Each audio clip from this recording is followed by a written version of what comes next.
The next recession could break the most trusted rule in modern investing. For years, the script was very simple. Stocks fall, the economy contracts, and in steps the Federal Reserve to cut interest rates. Treasury bonds rise.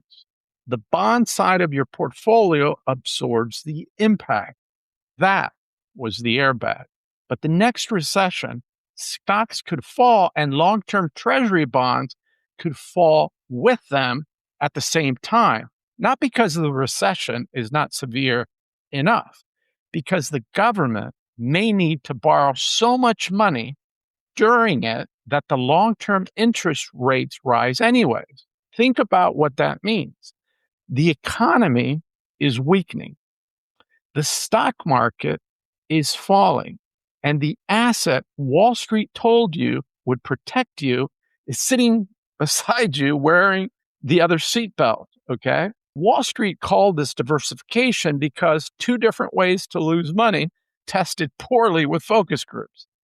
And now, one of the greatest bond investors the last 40 years has changed his mind.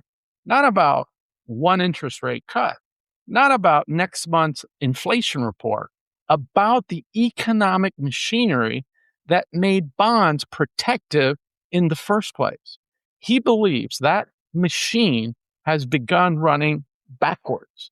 And what changed is not merely inflation. It is America trying to build artificial intelligence, semiconductor factors, a new electrical grid, energy independence, and enough weapons for several wars with almost no national savings. In a few minutes, I will show you the single change that turned government borrowing from a sedative into an accelerant. Then I will show you why the AI boom may now be competing directly with the United States Treasury for the same shrinking pool of money. The old AI story was about earnings. The new AI story is about debt. And the bond market has finally asked to see the receipts. I'm Charlie Garcia. This is Capital Mischief, and your bond airbag may not deploy until after you hit the windshield. There are ordinary changes of opinion on Wall Street. A strategist raises his year-end target from 7,400 to 7,425, and financial television reacts like Moses just returned from the mountain carrying stone tablets and an earnings model. Then there's Lacey Hunt changing his mind. That's different. For 40 years, Hunt was the high priest of deflation. His argument was pretty simple. And for a very long time, it was correct. Too much debt slows the economy. Debt service consumes income. Consumption weakens, inflation falls, interest rates decline, and long-term treasury bonds walk out of the wreckage like the only sober guest at a wedding where everybody else financed the bar tab. So 6 months ago, Hunt was still preaching that gospel. Then he and Van Hosington published a letter titled Capital Scarcity in the End of Globalization's Deflationary Era. That is not a forecast revision. That is the Pope stopping Mass because the roof inspector has entered holding photographs and asking where everybody wants the buckets. Hunt now believes inflation may settle structurally higher and long-term rates may rise unless interrupted by a severe recession, a major productivity breakthrough, a favorable supply shock, or sustained monetary discipline. Sustained monetary discipline in Washington is like a designated driver at Mardi Gras, all right? A lovely idea, but nobody remembers seeing one. So why did the great deflationist change his mind? Because the machine changed. For 30 years, China entered global trade. Eastern Europe opened. Hundreds of millions of workers joined the productive economy. Factories moved wherever labor, energy, regulation, and human dignity were cheapest. Consumer got cheaper goods. Corporations got fatter margins. Investors got rising asset prices. Politicians looked around, saw excellent economic weather, and naturally concluded They had invented sunshine. So Washington accepted the trophy. Globalization ran the race. That expansion allowed governments and central bankers to create enormous amounts of debt, credit, and liquidity without immediately producing persistent consumer inflation. The money didn't disappear, guys. It moved into stocks, bonds, houses, private equity, venture capital, and every other mediocre proposition that can look like genius when the discount rate falls far enough. The Federal Reserve did not create the disinflationary era. It rented a furnished apartment from globalization and spent 30 years telling everyone it designed the building. But that world is ending. We are replacing the cheapest producer with the safest producer, just in time with just in case. Domestic chips, domestic energy, domestic defense, more factories, more transmission, more ships, more missiles. That may be strategically wise for sure, but it's not cheap. Resilience is what efficiency looks like after it hires 2 armed guards and buys a backup generator. America wants artificial intelligence. It would love rare earth elements. It wants a modern electrical grid, semiconductor plants, energy independence, space exploration, and a military capable of supplying several wars without checking beneath the sofa cushions for spare artillery shells. This is not a national investment plan. This is a man renovating the kitchen, adding 3 bedrooms, installing a pool, digging a bunker, and invading the neighbor's yard before asking whether anybody saved any money to do it. We did not. America discovered infinite ambition at the precise moment it misplaced the piggy bank. Washington has a remarkable financial system. Let me describe it. First, it spends money it doesn't have. Then it borrows from the people who do not trust it. And then it prints enough money to make them regret lending it in the first place. Then it blames inflation on greed. And finally, it holds a press conference about fiscal responsibility. Here's the change I promised you. Borrow money in a world with idle factories, cheap energy, available labor, and abundant industrial capacity, and the money may create more production. Borrow money in a world where every electrician, transformer, turbine, semiconductor engineer, grid connection, copper mine, and construction crew is already booked. And you don't create abundance, folks. You create an auction. For 40 years, debt entered an economy capable of producing more. Now, debt is entering an economy already fighting over scarce capacity. That is the reversal. The Federal Reserve can create claims on resources. It cannot create the resources. Congress can authorize $100 billion before lunch. It cannot authorize a transformer into existence before dinner. Dollars and power plants are not the same objects, folks, although in Washington, both can be placed beside an American flag and declared operational. But why is this happening now? Because of the most expensive construction project in human history, the one Wall Street keeps describing as software. Artificial intelligence may transform civilization, but before AI changes the world, it would like your electricity. Data centers, semiconductors, cooling, transmission, water, land, natural gas, nuclear power, copper, transformers. The cloud is one of those great marketing triumphs of our age. It sounds weightless, clean, almost spiritual.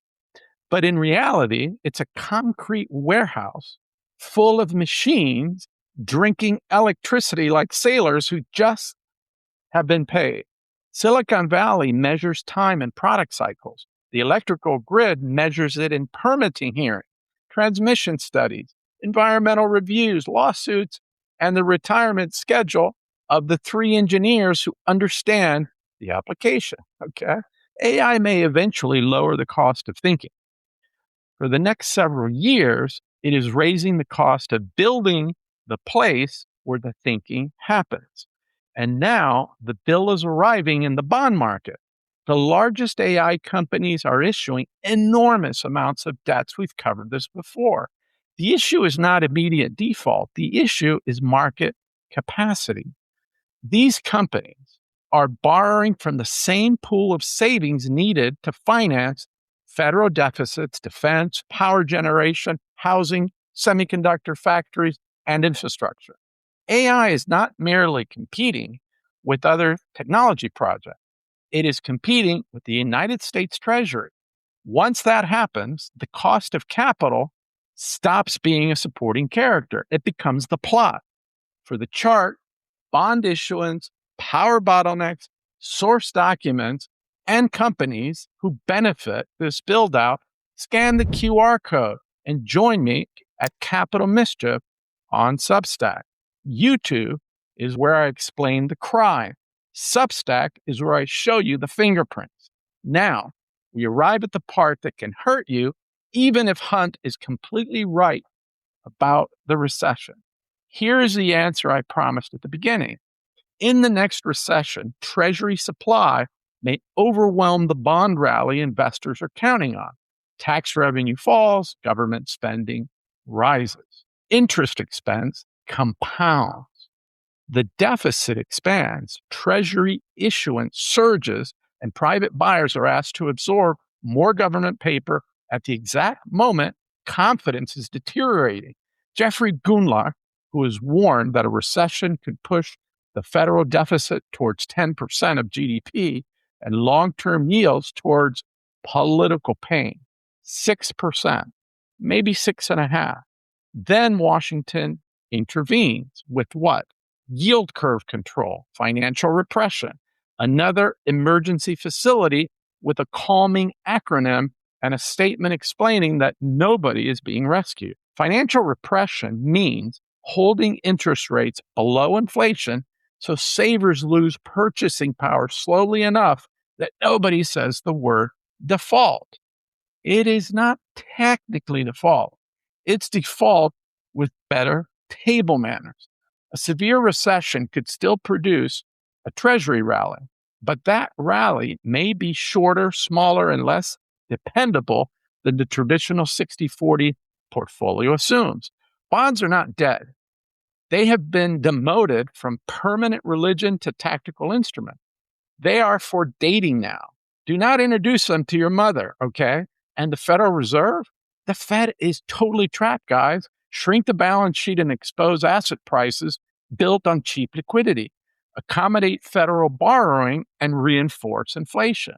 The Fed cannot guarantee low inflation, low long-term rates, painless government financing, and high asset prices forever, okay? It can give you 3. Then publish a statement explaining that the 4th remains well anchored. It will not call the intervention money printing. It will call it reserve management. Government never does the ugly thing under the ugly name. It does not censor.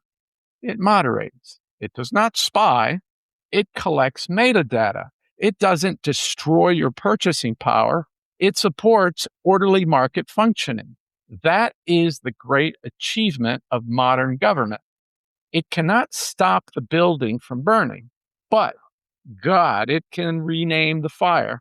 Meanwhile, the S&P 500 may look calm while the stocks underneath it are being interrogated in another room. It is no longer the market. It's the diplomatic communique issued after the market spent the day throwing out the furniture. Private markets have found an even better solution. They decline to report the violence. Private credit is the only place in finance where the value of an asset remains stable because nobody is allowed to ask, what is it worth? That is not valuation. That is witness protection. It is curing a fever by hiding the thermometer, then charging 2% for medical innovation. If recession arrives while long-term rates remain elevated, refinancing becomes brutal. Debt that looked manageable becomes a strategic capital structure opportunity. That is corporate language for calling the priest without upsetting the shareholders. Now, add Iran, higher oil prices, disrupted shipping, depleted strategic reserves, weaker consumers, narrower corporate margins, and inflation refusing to cooperate while the economy weakens. The war is not the thesis. It is the stress test. Even if peace arrives tomorrow, the world still has to refill its reserves, replace weapons, expand power generation, rebuild supply chains, and finance the investment already underway. War rises the bill quickly, and peace does not cancel it. So, what am I doing? The full investment framework, my holdings, the risks, and the thing that could prove me wrong are in yesterday's Capital Mischief post. The QR code is right there. I read the filings so you don't have to spend Sunday evening learning what other deposit liability means. Nobody should lose a weekend that way, especially when it's playing the World Cup.